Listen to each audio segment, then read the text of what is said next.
Okay, This is due. not yet. My plan is to finish enough of the notes so that we can at least talk about it on Thursday. And then we'll decide, whether either the weekend, we can finish class, probably Tuesday before class. And I would like you guys to try to be neater in your presentation, so if we're not doing it in class, when you take it home, try to use Excel or Word. And if you want a file, I'll make sure I put it out there so you don't have to recreate the wheel.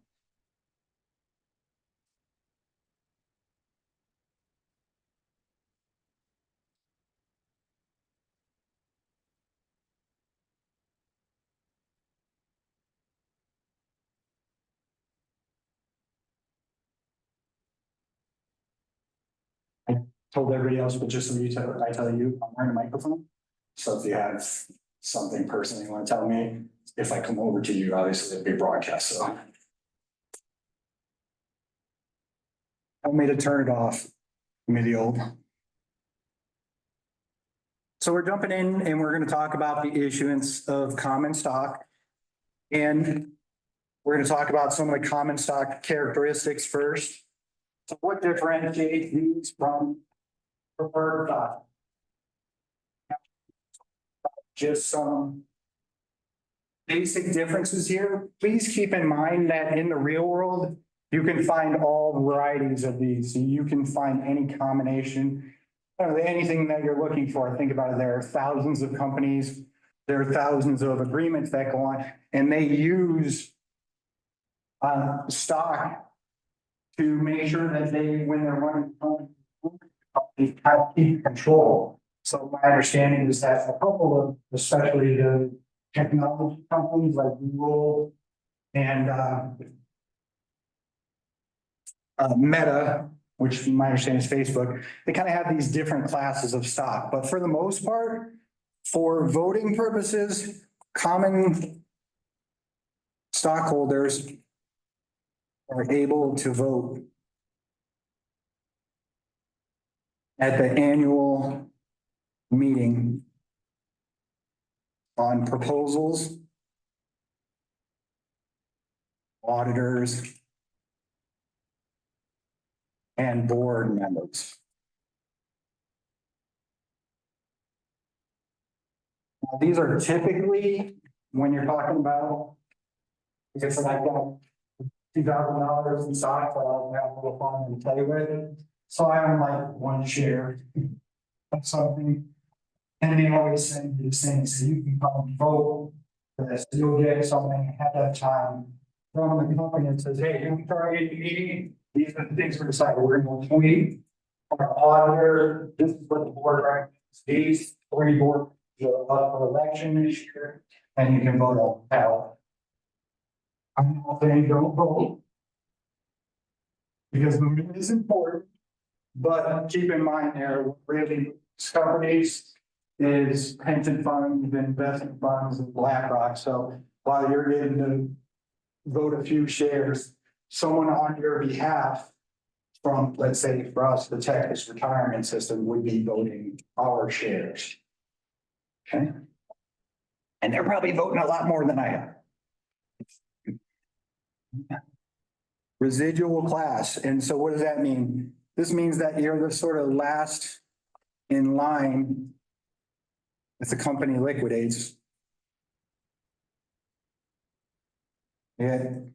Remaining assets. So if you think about it like this, you have creditors, preferred stock holders, and then common stockholders. So what you're usually left with at the end of it, if a company goes bankrupt, is a pretty sheet of paper if you were to get the stock sank. If we're being held by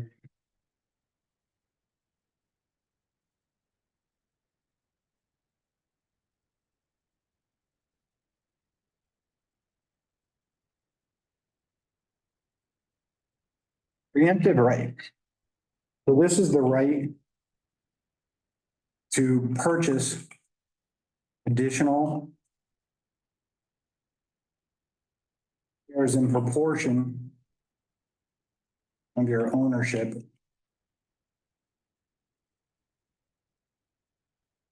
If the company decides to offer additional shares to the market.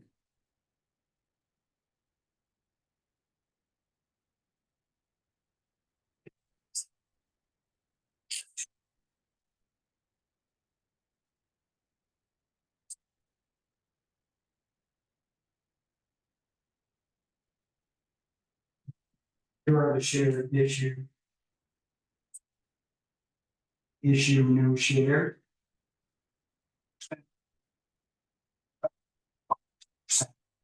Shares.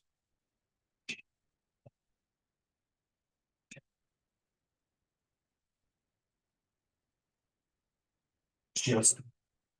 Additional. The issue that it should come to something, would they have to get a new valuation, or is that just, hey, we want to issue more, they follow what the state that they're in to request more, and so it's good. So the board of directors is who tells you what you can and can't do. Most companies have many more shares that are issued, which means they can sell them to the public, but they have not yet. And so what you'll see is you'll see issued, see outstanding, or you'll see available to be issued, you know, authorized. So they could authorize 3 million shares. They could say that they issued 1 million of those shares, and then the outstanding is 900,000 because they bought back 100,000 shares. So look at what the board's authorized. If the board has authorized it, then management can issue shares at any time. It's a quick way to get fired because you're diluting your stockholders' value there. So it's not a good idea as a manager, but Unless you just really need the capital, what's that? unless you just really need. Right, but that signals a bad issue most of the times to the market, right? Well, that's all we can. I didn't say that. I, obviously, being an accountant, I have to believe that really what we do kind of holds everything together, because essentially the system can be gamed a little bit. But the reality is that there are laws and hopefully ethics in place that we can help prevent things from happening. If you could ever find a way to sort of stop one type of fraud, you'd be a rich person.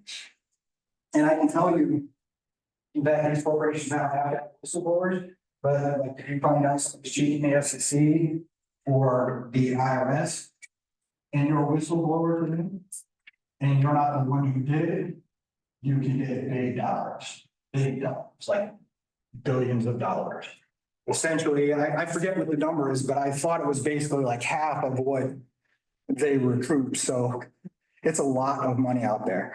And I'm not saying run around and tell everybody and whistleblow all the time, you know, but if you know something's going on that's not right, your job is, you know, get yourself a lawyer, talk to that lawyer, and then be a whistleblower if you need to. And if you're, like you said, for Boeing, hide.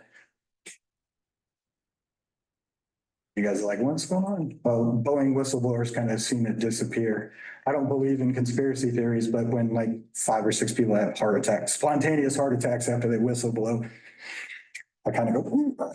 Saw an article earlier today that an Airbus plane had to turn around because there was a problem with the issue, and then they looked at it and there were like a bunch of other planes that had the exact same issue. Oh, great. They started looking at it. I'm rowing my boat over Europe one year. Yeah. Okay, so then term, and so common stock generally doesn't have a term or a maturity date. That just means it gets out there, it's in perpetuity.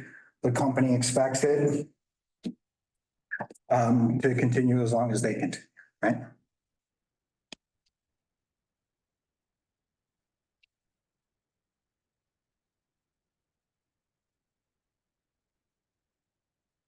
Dividends. Common stockholders have the right to receive dividends when the board declares them. no obligation to pay dividends.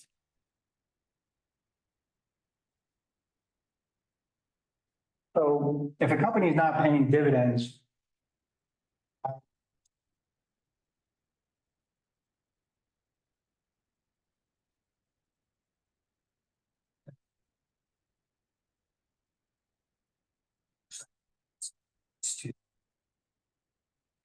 essentially, what you're looking at there is the change of the stock price is your own value. When the dividends are there and companies pay dividends, typically that's helpful for you because it increases your return. Although ideally, the market should adjust their stock price over they pay out. When you pay out to one percent, that stock price should come down in that percentage. You're talking about billions and billions of dollars, so maybe you see it, maybe you don't. But so we have to take into account with these. Dividends are typically a more mature company that has cash. We've talked about quite a bit how companies are replacing kind of paying back dividends with stock buybacks. There are different tax consequences. So you just try to find the company that you're interested in. But most growth stock will not pay dividends. And so your expectation there is that the value of the stock's going to go up and you're going to be able to sell it for a higher price. Any guarantees in the stock market? Absolutely not. And, you know, I always tell people is day trading, like do it with fun money, because whenever you see market corrections and stuff, like people are putting, people jump out of business you didn't think had winnings. Right? So don't ever put your money on, put everything you want to buy, you know, in day trade between stocks, if you're following the recommendation. Invest in the market through index funds and mutual funds because those returns over time are pretty much guaranteed. If I invest in a whole stock market, we've seen our economy do fairly well. We've seen the stock market go well. And so if you look at the performance over time, it just gets bigger and bigger and bigger. But on any particular day, it's and this is the time to buy cash, because you should start way down again. But a lot of people find themselves on that cliff and expect to be able to pay bills with it. And you can't pay bills with it. It should grow in the future. Right? Farmers and stockholders will tell you that. Okay. So we have common stock, and there's kind of two types of common stock. You have with a par or stated value. And for those, for entries for those,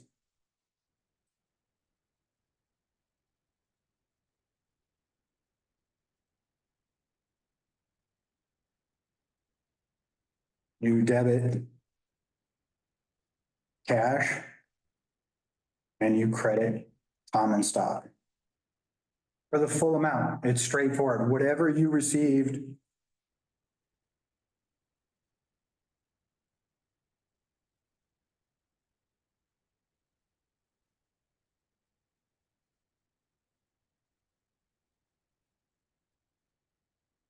that's expenses. So if I got 10 million for the stock sale, but they charged me 250,000.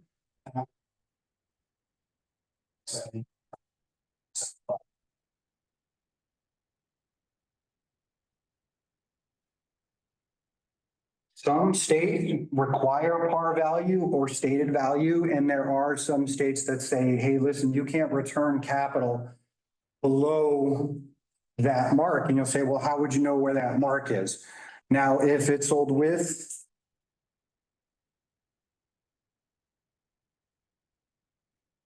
par or stated value, then you'd have a debit for cash, credit to common stock, and you would multiply number of shares times the par or stated value.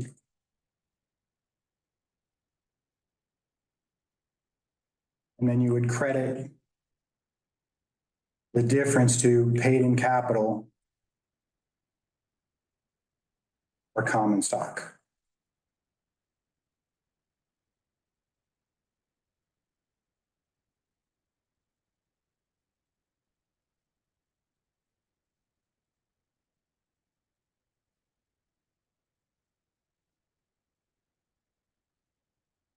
Are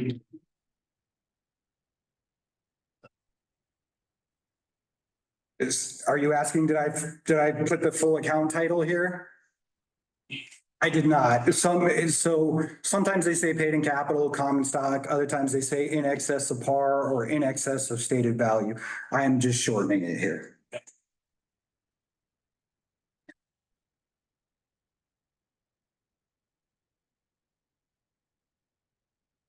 Okay. What happens? Purchase. Doesn't identify.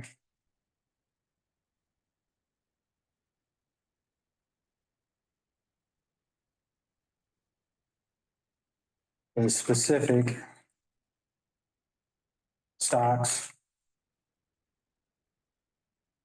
Or. Purchase price. Different. Than fair value. So this is like Sam going into a company and rather than changing the company around, I'm just gonna buy the common stock and preferred stock of the company.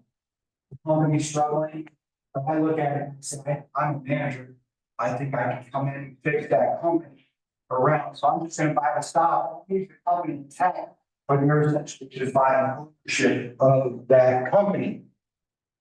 So let's say that company has two types of stock.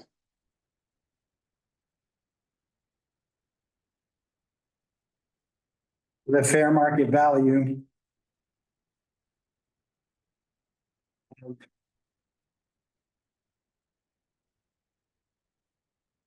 $3,000. And. Preferred stock.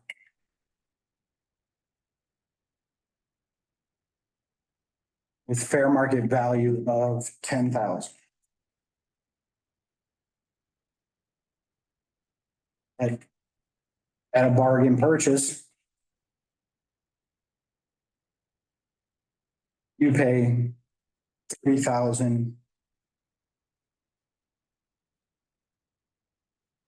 In cash for both. So in that lump sum under the proportional method. We use the proportion. Of fair value. To assign book value.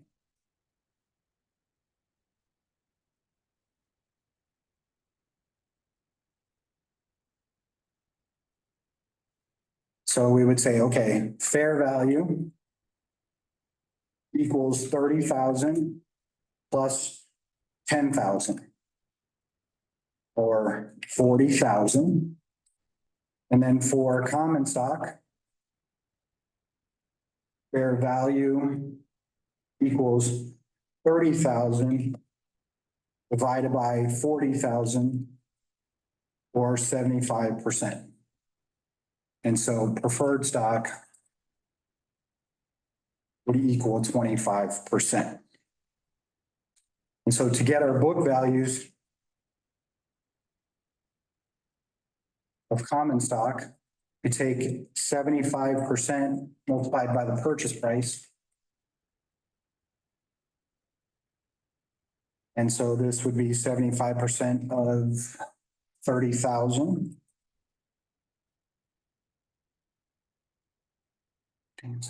22.5, check my math on that. Okay, thank you. And then for the preferred.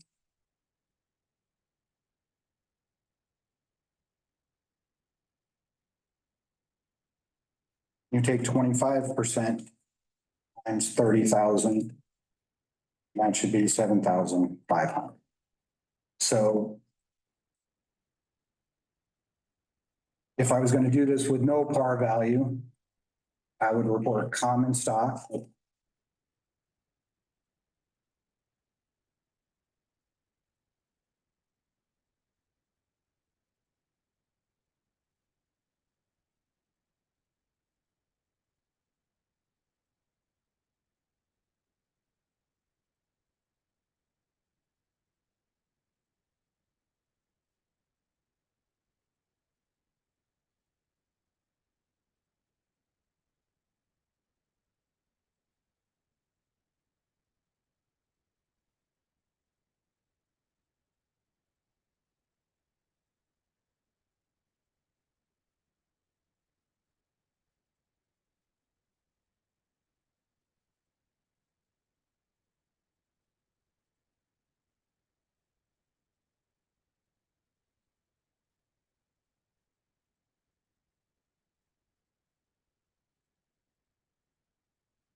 Keep in mind that these would both be investments, right?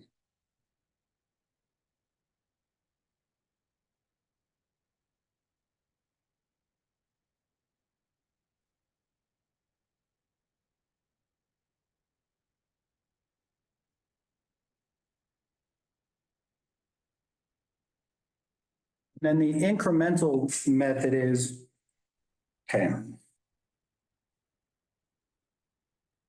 We report values based on what we know of the fair market value. And plug other item. So now we're going to purchase common stock valued at 25,000 fair market value. And preferred at unknown because it doesn't trade on the market.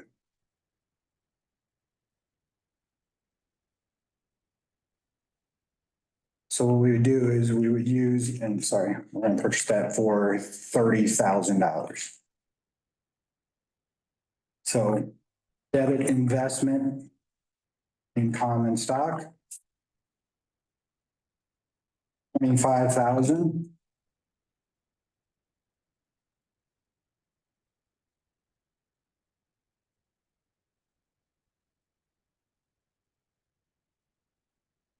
And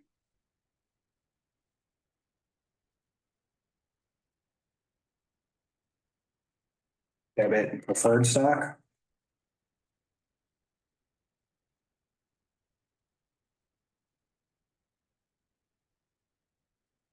And we would use 5,000 here. And we would credit cash for 30,000. So we use fair market value of common stock and back into preferred stock. Paid 30,000 minus the 25,000 fair market value gives us a value of $5,000 for preferred stock.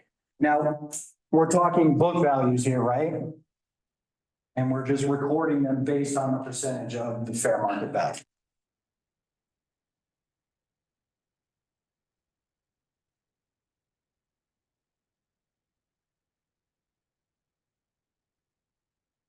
Okay, if stock is issued in non-cash transactions, use the fair value of the stock or the consideration received. So this, think about this being you paid an attorney in stock for a bill of $15,000. And so the way that you would look at this is you would say debit legal expense. And you would credit common stock. And this would be both for $15,000.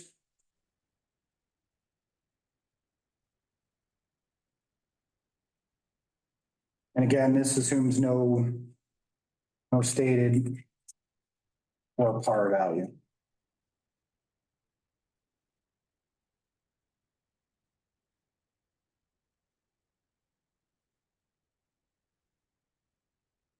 Okay, the cost of issuing stock reduces compensation received in case of no par or no stated value. Or case of par or stated value, common stock. Then it would be a debit to legal expense and a credit to paid in capital stock. And now I'm just using legal expense, but you could do this for anybody if you want.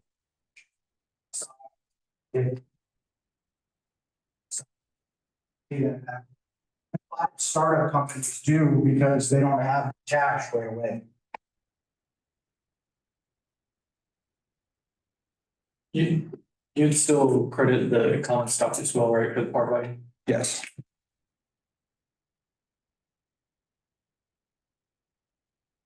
Actually, so this is just sorry, on this one, the way that I end this would be not, if it was part of like the original.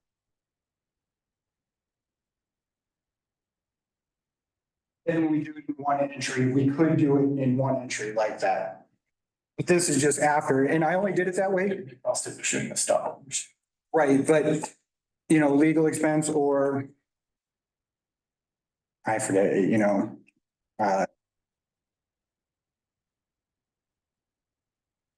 expense they would put it into, but that's taking it directly from your book. And essentially what it does, it did two separate entries. So your first entry would be, you sold the common stock would be separate. And in this transaction, they would record it separately. But you could do one big entry and record it that way. Okay. Any questions about common stock? The way we ordered. Keep in mind here that I talked about, this is kind of the investment on the purchase side. The opposite side of it would be what the company records, right? So company would just record the opposite transactions.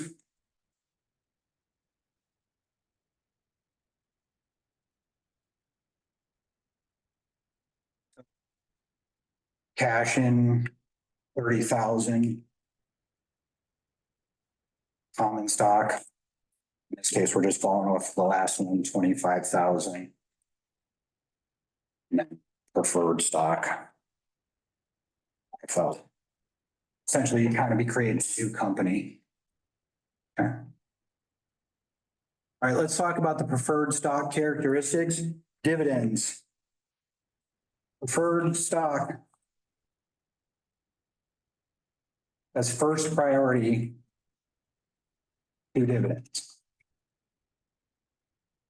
This means that you cannot declare a dividend to pay common stockholders if you have not paid your preferreds.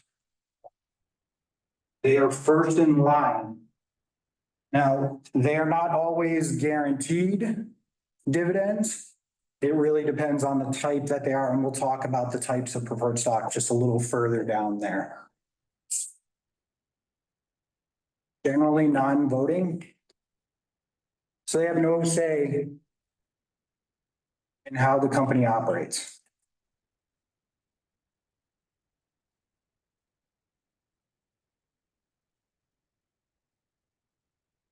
In liquidation, preferred stockholders have priority over common stockholders are in line behind creditors. And lawyers. Yes, and anybody else working for the bankruptcy courts. Lawyers, accountants, if you become a fraud or forensic examiner, you get paid by the court.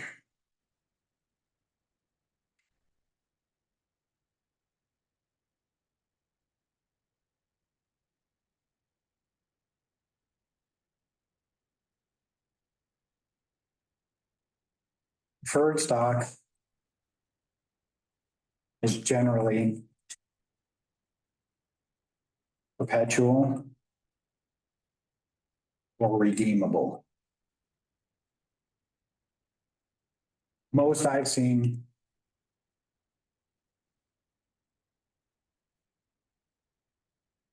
redeemable. And so basically, it's gonna come to an end at some point in time, but there are preferred stock out there that's not.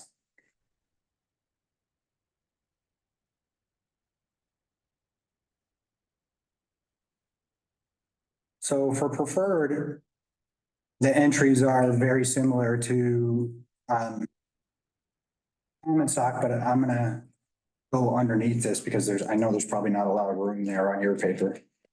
All right, so let's talk about the types of preferred stock before we jump into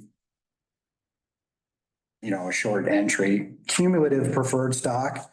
This means that dividends accrue if they are not paid. So company doesn't pay dividends in 2024. It must pay the 2024 dividends first before paying any other dividends.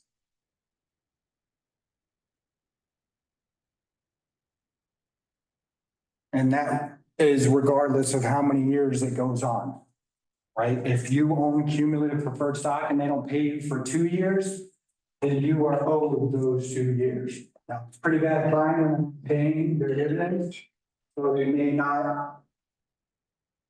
may not be able to, but companies are cyclical, maybe they'll pull out. Stop it there. So I'm not aware or unaware of that option. Now, there are other types that do give you that option, but on just in general preferred stock, I can't go back to the company and say, give me my money for this. And preferred stock, I haven't seen it sell on markets, but I wouldn't tell you that you can't go out there and buy it. I would tell you that it's usually more valuable. Let's say the company did this in a years like $2,000 and then they call us off, do they have to pay that out? Yes. Yes, that is an obligation for them. Essentially, unless you made an agreement with them, right? If you have all this preferred stock, and the reason preferred stock exists, by the way, is because they want to get in the common stock holders. I'm a startup company, right? And I take my owners, the four group of people, I say, you look at stock. Why are we getting preferred stock? Because we invested this money into the company and we want to make sure that our money is protected. So preferred essentially protected. And then what happens is they go out and they sell common stock. If the company is a success, a lot of times at the same time, they'll convert their preferred stock into common stock because the preferred stock stays down here at value, whereas the common stock, essentially, if you do your IPO properly, it should go up. If it is value based on guesses, whispers, and things like that, you'll quickly see it goes up. And this is where, the government has kind of tried to protect us, but back in the day, everybody would sell their stock at that price. In the market, we'd be buying it and we'd be $80 stock that's not worth $20. The owners and probably that set up to say like JP Morgan, big bank, would just rake in dollars.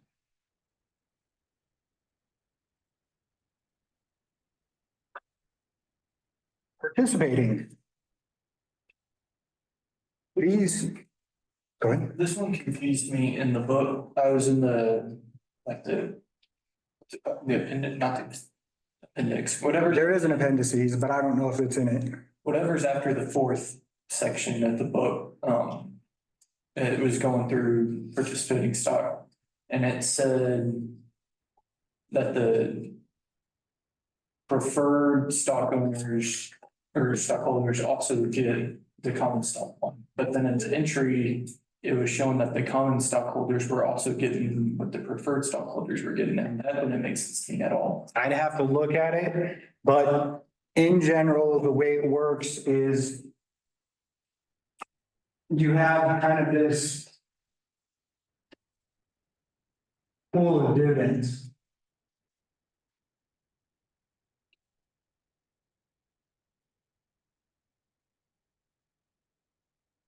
All right. And so. Let's say we're gonna pay dividends, the preferred stock. This is their dividend. And what essentially happens is if the company declares a dividend on the rest, then this is now split. Between. Common stock. And preferred. So they essentially get double the dividend, although it may not be double in value. Like I'm showing this is roughly a third or 2/3. But the reality is that it could be anything. The preferred could be bigger, you know, you could see a pie.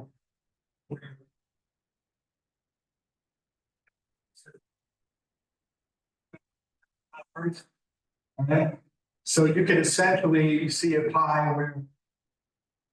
You know, these are the preferred dividends. And then common stock and preferred dividends. Okay. So I don't know if I answered your question there, but basically, the only people that could be kind of. Although the question may have said, okay, here's the other option, is that they say, okay, because the board. Said here are our preferred. And here are our common stock. And then the rest of this, or some portion of it, will be split between common and preferred. Right, so the board can kind of make this however it wants, but essentially what they're saying is. Usually, when you declare a dividend, you can you're getting another one. If they declare common stock dividends as well. So you get to share. In additional dividends after you've already received your dividend.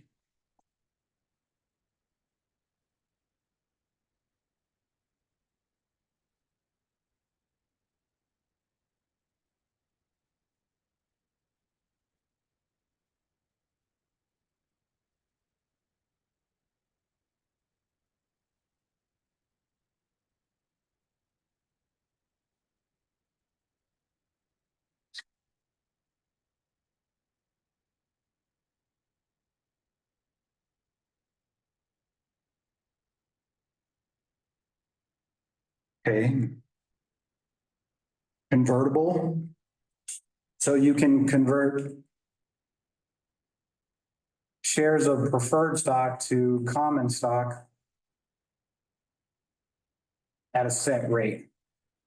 So usually what they'll tell you is these preferred shares are worth $1,000 each. And we pay you 5% a year. In dividends. Or down the road, you can change them in for 2-for-1 stock, and I just use 2-for-1 because that's what popped in my head, but essentially it could be any number. What they try to do is kind of match the price of the stock. If you're from stock where you want to see when value goes up above that, because you can now trade them. The value was in their stock, so you do that. This is why I talk about, this is the kind of stock that startup companies use for their executives and their owners. Because if that stock does really well, they convert it into common stock and which kind of lunch.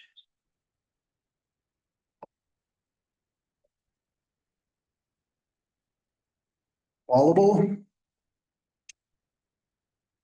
The issuer. And call the preferred stock at any time. A set price. So typically they will pay for the return and they will give you some bump on what the face value of it was. So let's say if you were buying $1,000 preferred share, they will give you $1,005. And I say, well, why does that make sense? Well, interest rates are really kind of how you set these things. And we've seen interest rates kind of over the history be this. And so if you were to offer debt right now, where are the interest rates? The interest rates are fairly high. So you might be forced, because you're trying to get capital, so you have options, right, you can either issue debt or you can issue stocks.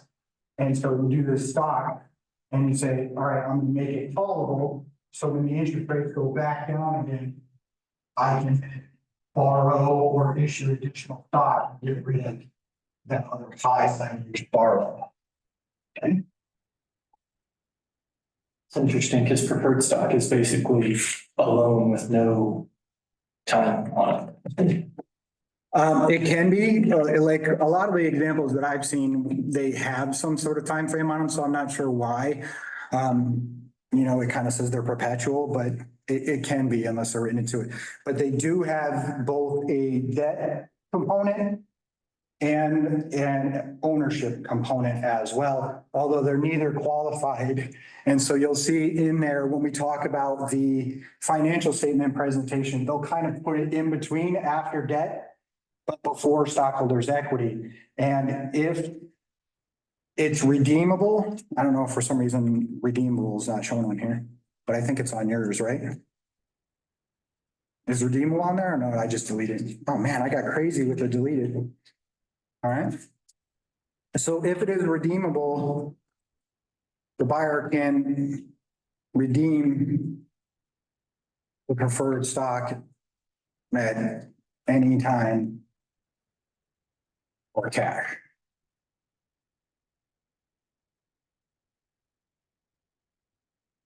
No debt par value. It really depends on what they It's in state. the agreement. Right. Yeah, and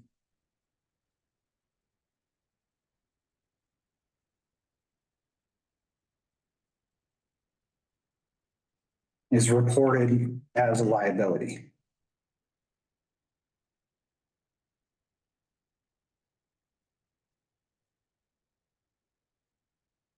And similar common stock, preferred stock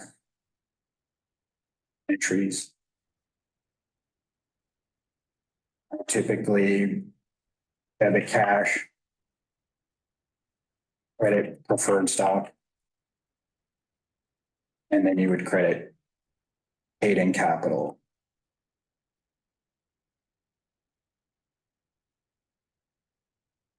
Preferred stock. Most preferred stock has a stated value, right? It's usually $1,000 a share.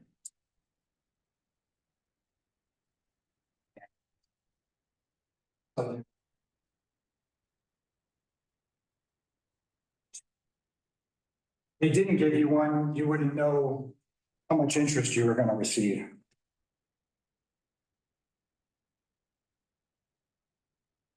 If redeemable, then you'd have a debit to cash and a credit to, I forget exactly what the account is. But it's essentially, I would go with preferred stock liability.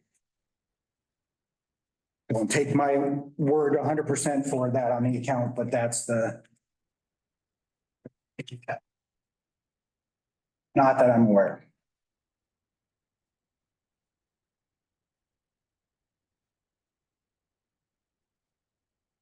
Any questions there?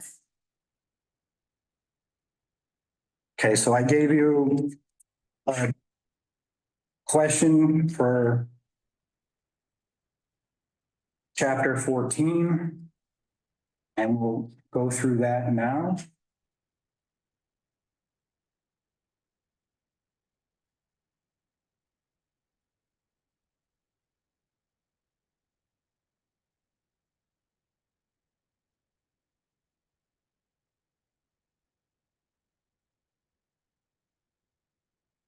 Is for those of you that are watching on the video, this is the practice question. And so we're going to go through the journal entries for the above transactions.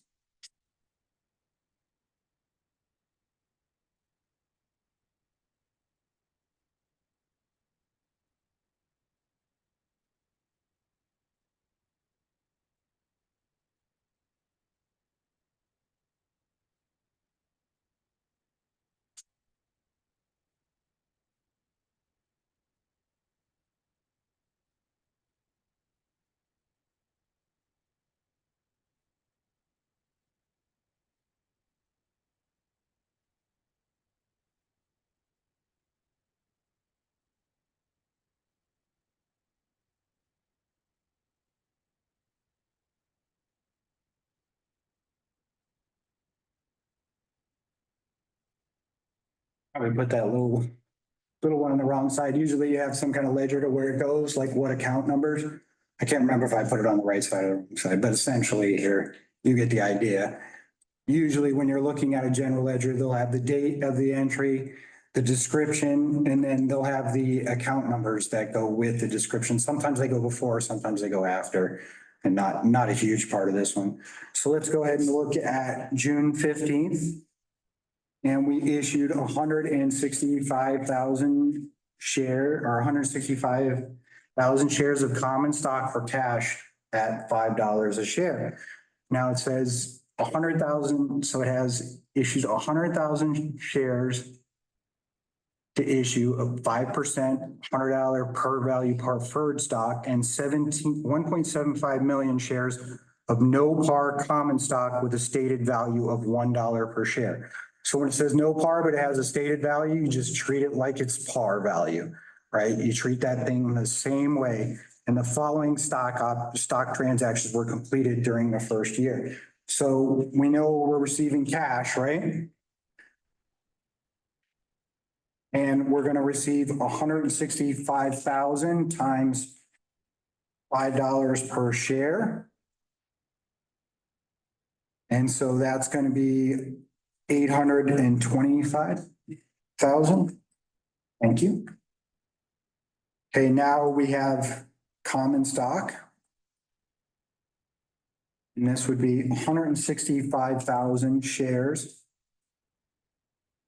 times $1 stated value. And so that'll be 165,000. That for sure somebody's gonna holler that. Would have been a good one to get me. All right, and then paid in capital. Common stock. And that would be the difference, the 825 minus the 165. Is that 660? Crap. I have 3 classes a day. I can't keep track of what chapter I'm teaching in the classes, but. And not useful math, by the way. Just something anybody can perform with a remedial calculator.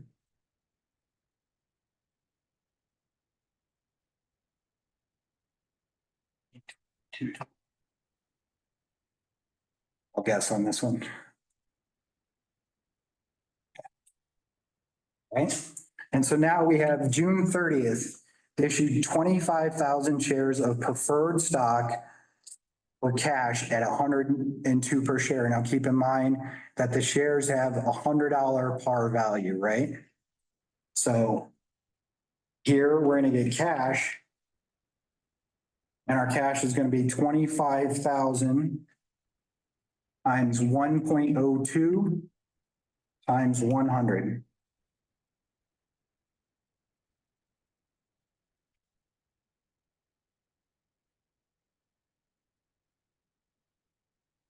So I've got this at 2,550,000. That one I didn't do in my head.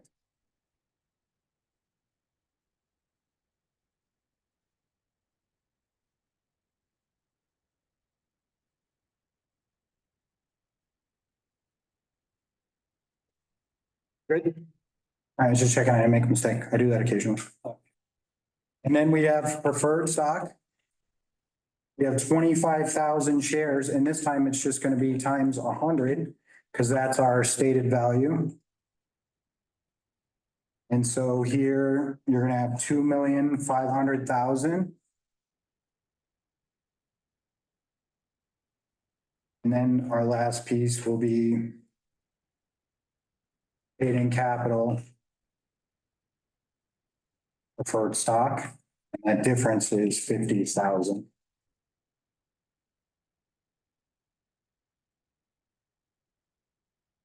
Good.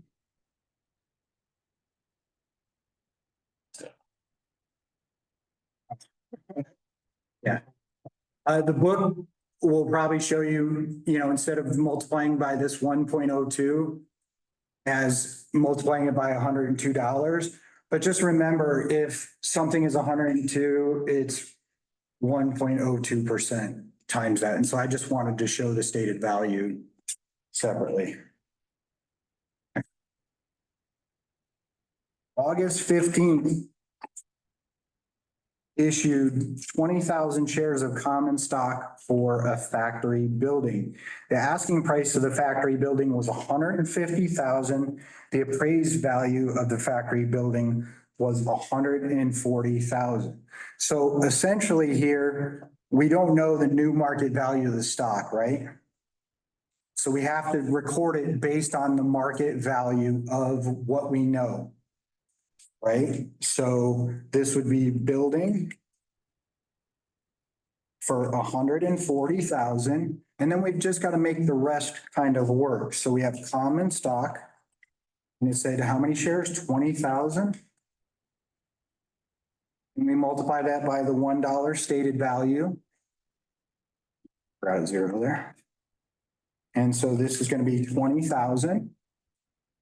And then paid in capital, I'm just going to put pick common stock, 120,000.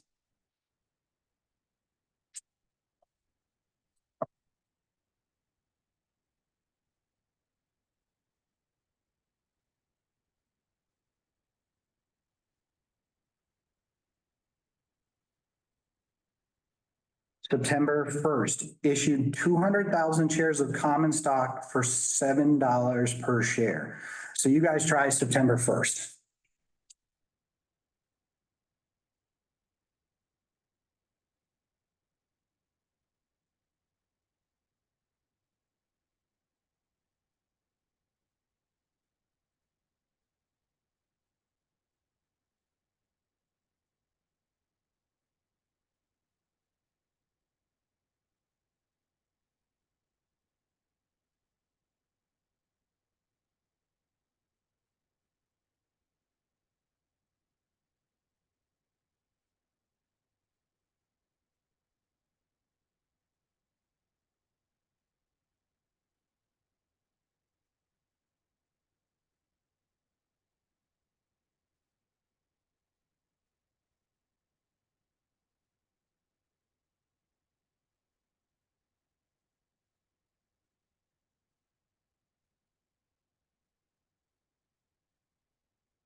Can I give everybody our case that we're planning on doing for the next class?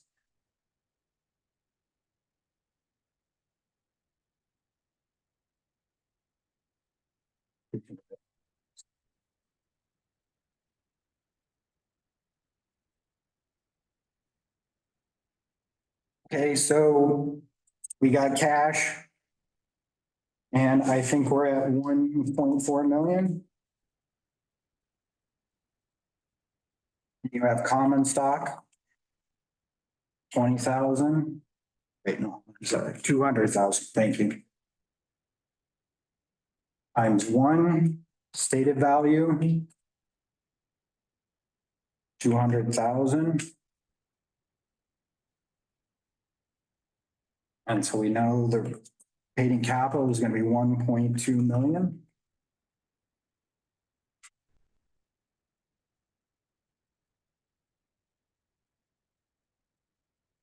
Any questions there? 2-10-1. Issued 5,000 shares of common stock to attorneys in payment of their bill of 40,000 for services rendered in helping the company organize. This was the other category that I couldn't think of, by the way, organization expense. Still an expense. And here, we're gonna go ahead and use the $40,000. Again, because we don't know the market value of the stock. common stock would be, they get 5,000 shares times a $1 stated value. And so this would be 5,000. And then your last piece would be paid in capital common stock for the difference of 35,000.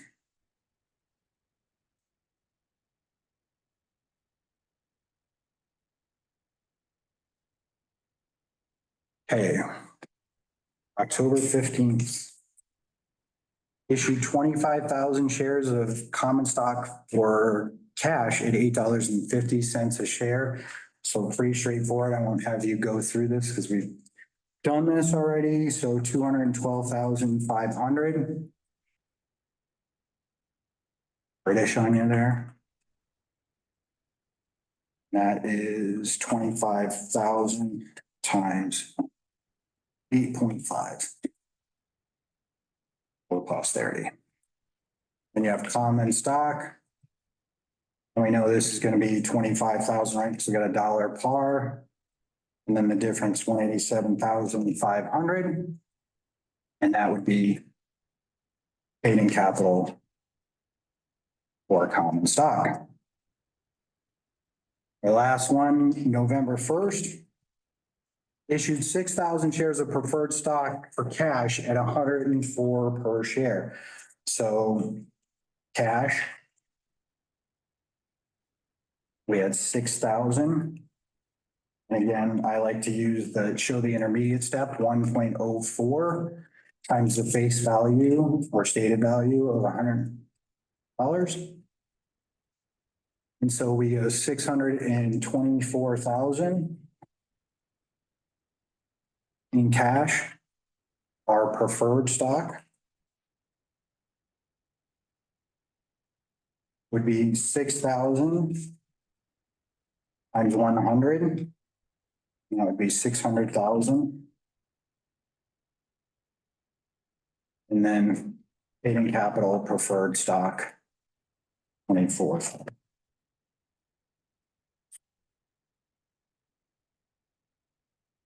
And Swen, we got a lot in this class. If you have any questions, please let me know. We will pick up with this note packet. This is the next one for class.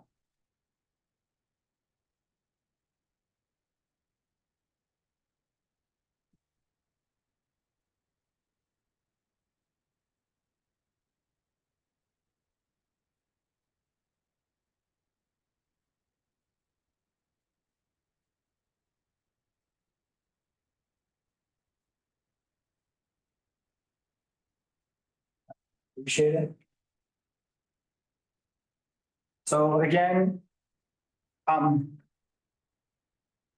felt like this is not too bad of that analytic case because of the way that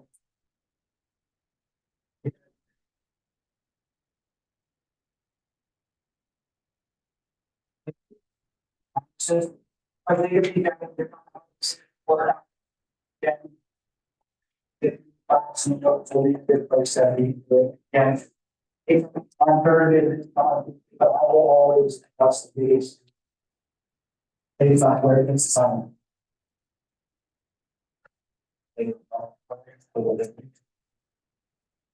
that was the market value of the building, right? That was the asking price. People can post it. You know, to know else. That's what you, I can tell that adventurous cattle, and I can find it. Really did, it's Thursday. Actually, thing I was talking about with the participating